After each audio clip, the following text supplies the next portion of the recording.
にちは、羽生です。こんにちは、羽生。フィギエモンです。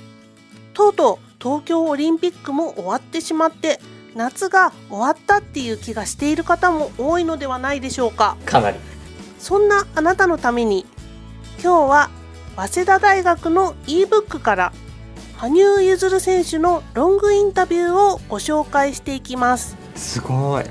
このインタビューでは羽生選手が情報科学学部を選んだ具体的な理由、e スクール在学中の実際の勉強方法、卒論のテーマである今後のフィギュアスケート界 AI 技術の展望についても触れられていました。おっしゃ。皆さんご存知の通り、羽生結弦選手は2014年ソチオリンピック、2018年ピョンチャンオリンピック2連続金メダルを獲得し、2018年に国民栄誉賞を授与された日本を代表するフィギュアスケーターです。その羽生選手が2つの金メダルを獲得した時期には早稲田大学に在学していました。金メダル獲得の裏で羽生選手が送っていた学生生活、勉強方法などとにかく気になる話題ばっかりで、今回初めて聞く内容がたくさんありましたので、ぜひ最後までご覧くださいね。 OK。 こんな感じでこのチャンネルでは羽生結弦選手、フィギュアスケートの話題についてご紹介しています。羽生選手が最近見れなくて寂しいという方、フィギュアスケートのシーズンじゃないのにフィギュアスケートシーズンが待ち遠しいという方は、ぜひチャンネル登録をしてフィギュアスケートライフを一緒に楽しんでいただければと思います。皆さんを元気にできるようなエールをお届けします。ということで早速ご紹介していきますね。最初に羽生選手が大学に在学していたのは2013年4月から2020年9月です。その間ずっと人間情報科学科に在籍していました。その人間情報科学科の志望理由を羽生選手はこう話していました。情報社会の中で今、情報分野が目まぐるしく変化し発展していることと、自分の中で情報分野から何かを学びたいという気持ちがとても強くありました。加えてフィギュアスケートだけではなく、人間という存在をもっと深く知り探求したいという思いもあって人間情報科学科を選びました。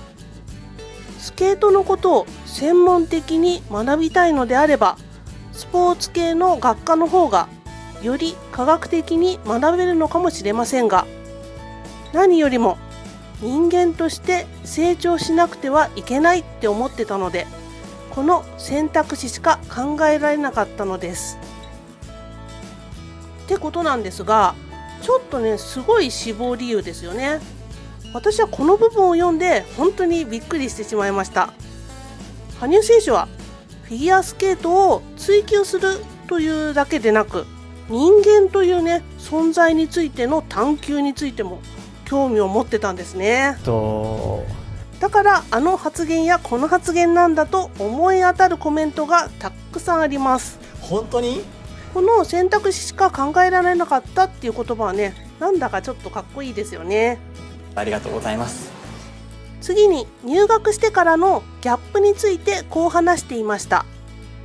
ここまで学際的な場とは想像していなかったです。学科の垣根がほとんどないというのがとても不思議でした。他大学の学生の方の話を聞くと、学科の専門性を強調するところが多いのですが、早稲田大学人間科学部の場合、専門性を備えながらもどの学科の科目も履修できるという点ではものすごく大きな特色だと思いました。事実、僕の印象に残っている科目には健康福祉科学科の科目も多いのです。ここまで広くいろんなことを学べる機会があるんだというのがいい意味で一番大きく期待を裏切られた点です。なるほど。大学は専門性が高い科目が多いので、在籍の部により履修科目が限定されていることが多いとは思いますが、それがなかったっていうのは、学生の学習意欲を削ぐことなく勉学に励める環境だったっていうのはとってもいいことですよね。確かに学びたい科目は少し分野が離れていることだってありますからね。僕もそうだと思います。そして e スクールの魅力をこう話していました。 e スクールには競技をしている方もしていない方も、専業主婦の方もセカンドキャリアを目指す方もいて多種多様です。僕も含め皆さん同じだとは思いますが、それぞれの生活と新たな学びの両方をちゃんと存在させることができるのは e スクールならではの特徴だと感じます。それはよく言う両立という言葉以上の感覚です。課題やレポート、論文の締め切りには追われますが、それでも自分のペースでしたいことがきっちりできるのは本当に良かったです。実は私、これ読んで自分のことを呪っちゃいました。だってなんで早稲田大学 e スクールに入らなかったのかってね。本当にもう過去の自分を恨めしく思いましたよ。別に入ろうと思えば今だって早稲田大学に入れるし、昔だって入れたわけでしょ。 e スクールだから場所も特に関係ないしね。羽生選手は卒業しちゃったからもう遅いかもしれないけど、7年もの間近くにチャンスが転がっていたのに見向きもしなかった自分が情けないですそして大学生活では大変だったことについてこんな話をしていました。決まった時間に出席すればいいというものではないので、自分で時間のやりくり、やる気のやりくりをしなくてはいけないのが大変でした。最初は自分で時間割を決めて早めに課題を終わらせればいいと簡単に思っていたのですが、自由度が高すぎるために自分を追い込んでしまうところがありました。でもそれが自分の生活リズムの調整や時間の配分を学ぶ機会にもなっていたんですね。義務教育や高校までの教育のように、この時間にこれをやりなさいという決まりがあるわけではないので、レポートの締め切りも含めて自分できちんと計画を立てるやる気のスイッチを入れることを学ぶことができました。さらに勉強時間の捻出についてこう話していました。多くの科目を一度に履修することはできませんでした。科目によってはすごく時間がかかるので、この日だけはできるところまでやると決めて集中してやっていました。一度に2つのことが考えられないタイプなので、頭を使うときは目いっぱい頭を使って、スケートのときは目いっぱいスケートに集中するということをすごく意識してやっていたと思います。例えば、この日は勉強だけ、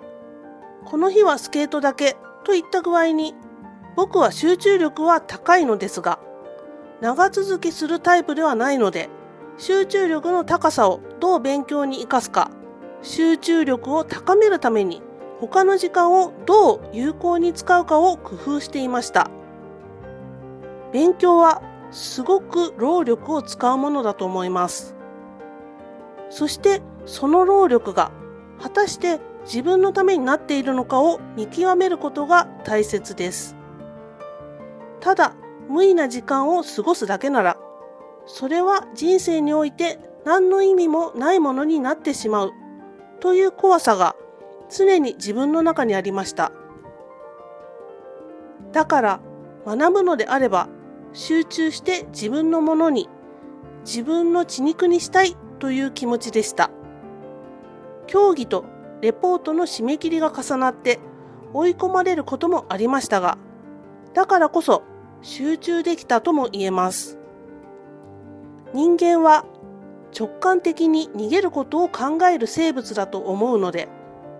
逆に逃げられない状況になると本能的に深い集中状態に入れるものと考えています。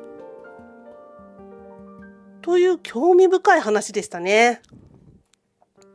羽生選手は追い込まれると強い選手だと自分でも話していたと思いますが、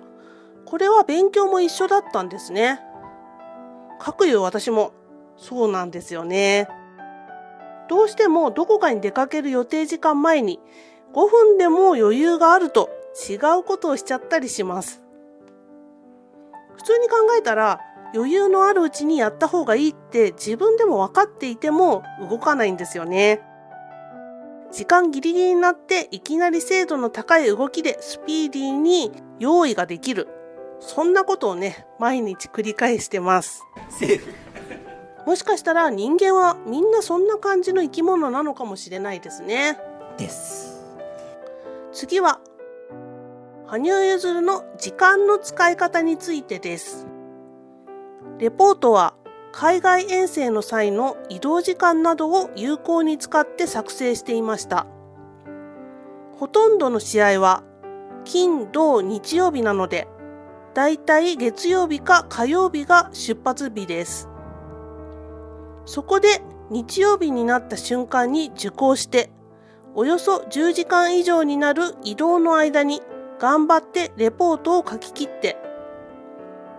着いてすぐに提出するみたいなことをしていました。海外ではスケートか勉強しかやることがないので、日本にいる時よりも集中して勉強できました。英語が苦手なので、英語で伝えられる情報は聞いても頭に入ってこないため、集中力がより高まるのです。逆に日本語だとちょっと耳にしたぐらいで情報として入ってくるので、集中できなくなってしまうんですよね。っていうことです。ここまで詳しく話してくれると、勉強方法が私たちにもイメージできちゃいますよね。自分にとって一番いいリズムの勉強がこの方法だったっていうことなんでしょうが、試合と同じで緊迫感がある勉強法は羽生選手らしいなぁなんて思ってしまいました。でも英語だと情報が頭に入ってこなくて、日本語だとすぐに入ってきてしまうっていうのはすごい私もわかりますね。私は学生時代、頭を休めたいときはクラシック音楽か洋楽を聴いてました。理由は言葉が言葉として入ってこない音楽だったからです。邦楽は歌詞が入ってくる分、感情が動いてしまいやすいんですよね。なるほど。ということで、次は印象に残っている科目と自分でプログラミングをした時の話です。プログラミング1という科目が本当に楽しくて、完全に息抜きになっていました。もともとプログラムを触るのが好きで、プログラム計算も得意にしていました。自分で組んだ経験はなかったのですが、最終的には自分や他の選手の演技の要素を入力すると、最高点数がどこまで出るかを自動計算するプログラムにチャレンジ。点数と要素名をリンクさせるので、かなり長いプログラムになってしまったのですが、無事に完成させることができました。自分の競技のためにもなるので楽しかったですね。自分でプログラムを更新できるようになっているので、ルールが変わっても要素と点数のリンクする箇所や評価点を変えれば同じように使えます。その点では今後も楽しみが広がります。バイオエシックスという科目も楽しみでした。生命倫理について根本的に考えることが求められる科目ですが、そうしたテーマにも真摯に向き合うべきだとずっと思っていたんです。この科目を通して演技はもちろん、人間って何だろうという根源的な命題についても非常に考えることができました。だから自分の考えをまとめるのに苦心したんですけれども、また受けたいとまで思う科目の一つです。と、ここでは羽生選手が普段どういうことを考えているのかが垣間見れるようなお話でしたね。プログラミングって言ったら難しそうって思う人が多いんじゃないかなって思うんですが、羽生選手は自分が一番興味があることを解決する手段として見事に取り入れました。かなり。これが楽しく勉強することのコツなんですよね。やばい、楽しい。みんなこうやって勉強していったら勉強したくてしょうがないってなっちゃいますよね。私もその最高得点が計算できるプログラム欲しいです。 OK。公開してくれないかなって思っちゃいましたね。そ何しろフィギュアスケートって採点が細かいので、すぐにどれだけの得点なのか計算するのはすごい難しいですからね。です。ってことで、インタビューのメインであるフィギュアスケートにおけるモーションキャプチャ技術の活用と将来展望を決めた動機と成果について語ってくれました。ずっとフィギュアスケートという競技に携わってきましたが、自分という存在を数値化、あるいはデータ化して客観的に検証してみたいと常に思っていました。僕自身はデータは感覚の裏付けのようなものだと思っています。だから今僕たちが競技で行っている感覚的な部分を現実の人物や物体の動きをデジタルで記録するモーションキャプチャでデータ化して蓄積し分析できれば、より技術を向上させていけるのではないかと考えたのです。感覚は個々で違うので、全ての選手にとって最適かどうかは難しいところですが、これまでのような感覚的なフィードバックだけではなく、データによるジャンプの分析を加味した評価が可能になります。自分にしかできない分析方法によって、そうした研究が可能だという成果を残したかったのです。また、実際に現役のスケーターとしてトップを維持する上で何を考えているのかをしっかり見せたいという思いもありました。西村教授は、羽生さんが行った研究が進めば、技術については自動採点ができそうですねと話すと、羽生選手はこう切り出しました。実際にその分野にも携わっていけたらと思います。もちろん知識不足な分野はまだまだたくさんあって、そこには多少の勉強ではどうにもならないと思うので、また西村先生のお力を借りたいと思っています。それでもこの卒業研究を通して、より自分に合ったジャンプを目指していけるようになったと感じています。ってことなんですが、最近羽生選手のジャンプ構成がちょっと不思議だったんですよね。その理由がここにあったのかもしれないなと私はちょっと思いました。単純に4回転ルッツやフリップを入れたら最高得点だから入れればいいのにって考えるのが素人考えですが、加点やその他のジャンプ構成、コンビネーションジャンプの組み合わせから全体的に最高点を上げるという構成が羽生選手の作成したプログラムで簡単に割り出せるのでしょうから、その結果の正シーズンの構成だったのかななんてね、思ったりしました。そして西村教授が人間のジャッジがいらなくなる日が来るのではないかという質問に対して羽生選手はこう答えています。フィギュアスケートはスポーツなのに芸術点という採点基準があります。ただ芸術といってもある程度正しい形が存在している。例えばジャンプのプラス項目とマイナス項目は音楽との調和や空中姿勢の美しさ、曲がりや歪みの程度を基準に決められています。この基準に従うと、まっすぐですごく綺麗なジャンプなら芸術的と言えるのではないかと考えられます。現在はその基準が少し曖昧なところがあるのですが、AI などの技術で何もバイアスがかかってない状態で採点できれば、目指すべき方向がしっかり見えてくるんじゃないかと思うんです。そうすればスポーツでありながら技術面も客観的に評価できる世界になり得るのではないかと考えます。同じオリンピック競技の体操も積極的にレーザーを使用した自動採点に取り組んでいますが、体操と比べてフィギュアスケートはリンクが大きすぎてレーザーが使えないので、それ以外のアプローチが必要になります。今回の卒業論文である程度まで方向性を見出すことができ、それを提唱できると思うので、自分自身の今後の研究に期待したいという思いはあります。と、この部分はかなり面白いことを話してるなっていう印象でした。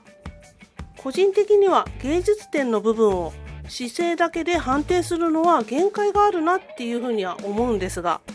確かに羽生選手が言うように姿勢で芸術性を感じるという部分はあります。その部分は AI で正確に判定できるかもしれないなと思いましたね。ただ、例えば白鳥の湖の曲を使用した白鳥の演技をしているとします。白鳥に似た姿勢を取りながら、なおかつバレリーナが演じる白鳥の湖のある瞬間の表情をうまく表現したりするといったような、一つだけでなく二つ以上の芸術性を同時に組み込んだ場合、AI が正当に判断することができるのかとか、そういう疑問は残ります。簡単に言うと、曲イコール動きという一つのパターン化としての芸術性だけでなく、曲イコール動きイコール表情としての判定、もっと言うと曲イコール動きイコール表情イコール同じ要素の曲を使った有名なある動きの組み合わせなど、パターンは無限に広がります。そしてそれがうまくできているのか、そういう判定はどういうふうにするのかなっていうことです。分かったでしょうか。このインタビューではそこまで詳しく書かれていないので、そういう部分の方向性ももしかしたら羽生選手には見えているのかもしれないなと期待させるインタビューでした。そして最後に、ゼミの研究で印象に残っているところと、e スクール入学を考えている人へのメッセージです。毎日何か新しい発見があったなと思っています。そもそもの研究対象が自分にとって毎日関わりを持っているものだったので、それを新しい視点から見られたのは大きかったです。学ぶときにはいろんな視点から見なくてはいけませんが、多くの知識があると違う角度から見ることができますよね。自分が目指しているものをまっすぐに追い求めることができる場であるとともに、こうした結果が得たいけれども、どのように研究すればいいかわからないという疑問を解決に導いてくれる場でもありました。e スクールは本気で学ぼうとすればするほど大変です。僕自身はかなりの時間をかけてゆっくりと学びました。もちろん競技生活が忙しいという事情もありましたが、適当に単位を取りたくないし、適当に済ませるならそれは学習とは言えないと思ってました。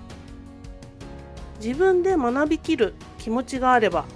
現在進行形で自分の中に息づいている価値観や知識にものすごく大きな良い影響を与えてくれるはずです。ただ適当にやれば本当に意味のない生活で終わってしまうので、本気で学びたい人に来てくださいとお伝えしたいです。簡単に受講を済ませてレポートを終わらせてということも科目によっては可能です。しかしそれをやってしまうと真の学びの面白さを知ることはできません。e スクールのレベルに応えるには、むしろ通学生より強い意志と努力が求められるというわけです。またそれだけの学びの機会が充実しているからこそ、自分のペースで学習を進められますし、本気で勉強しようと思えば短期間でものすごくいろんな知識、経験が得られる場だと思います。やはり自分次第ですね。僕自身も本当に多くのことを学べました。もちろんスケートのために学ぶという気持ちはありましたが、e スクールではさまざまな情報技術のスキルやノウハウ、研究、分析手法を自分のものにすることができました。それらはスケート以外の自分の人生や普通の生活においてもいろんなことを多面的に見る意識につながっていると思います。もちろん自分が指導者になった時を考えても非常に有用な技術でした。皆さんも e スクールの学びを通じてそれぞれ有意義な成果を手にしてほしいと思います。 OK。 という内容でした。将来指導者になった時っていう言葉が出てきましたね。羽生選手は以前プロスケーターになるっていうことを口にしていたので、プロになるんだろうなって思っていましたが、その先か同時か分かりませんが、フィギュアスケートの指導者になると心に決めてるんだなって改めて思いました。それに私も学ぶことをまだ真剣にやりたい気分になってきちゃいましたね。だって学ぶことって本当はとっても楽しくて、できないことができるようになることですからね。僕もそうだと思います。フィギュアスケートは採点競技です。以前羽生結弦が考えるフィギュアスケートの未来、ジャンプの AI 自動採点システムという動画で羽生選手の卒論の内容をまとめたんですが、現在バイアスがどうしてもかかってしまう人間がその瞬間を見て採点するためのその問題が今のところあるんじゃないかなって言えますよね。だから AI で採点できるものならそっちの方が公平性があるとは言えそうです。もちろん導入には問題点がたくさんあるでしょう。さっき言った芸術点の問題などです。でもフィギュアスケートっていう競技が100年後もあり続けていくためには、将来的に AI 導入は必要不可欠じゃないかなって私は思いましたね。それまでは今の採点システムでフィギュアスケートを今できる限りで楽しんでいきましょう。いかがでしたでしょうか。楽しかったですか。今回読み上げてきた内容は全て記事そのままですので、ある程度は編集されているとは思いますが、羽生選手の気持ちがダイレクトに伝わったのではないでしょうか。この記事を読まれた方も大勢いらっしゃるとは思いますが、こうして振り返ってみるととっても重要なことが散りばめられたインタビューだったなっていう気がしていますね。ぜひあなたがピンときたことを生活に取り入れてみてくださいね。ぜひ試してみてください。オリンピックで2連覇金メダルが取れちゃうかもしれませんよ。いやー、これもうちょっと極めたいわ。いや、極めるのは私たちですから次回皆さんにお会いするのは8月14日9時からのライブ配信かもしれません。またしても何も考えてないんですが、来シーズンの展望や新プロのことなど皆さんが気になっていることなんかを楽しくお話しできたらいいなと思っています。見に来てね。14日までにアップできたら次の動画をアップしようと思いますので、期待しないで待っていてくださいね。頑張る。ということで今日はこの辺で。この動画が良かったと思う方は高評価ボタンとチャンネル登録をよろしくお願いします。では今日はプーさんと東北ハウスの仙台の七夕祭り映像を鑑賞して終わりにしたいと思います。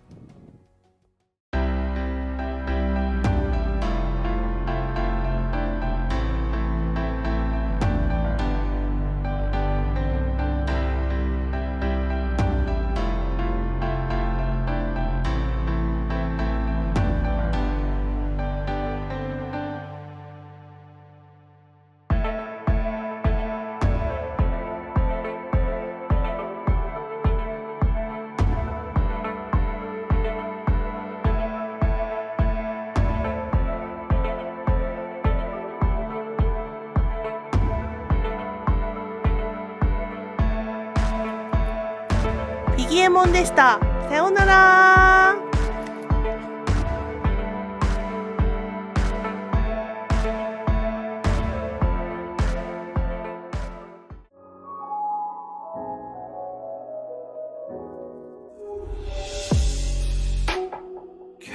out of space.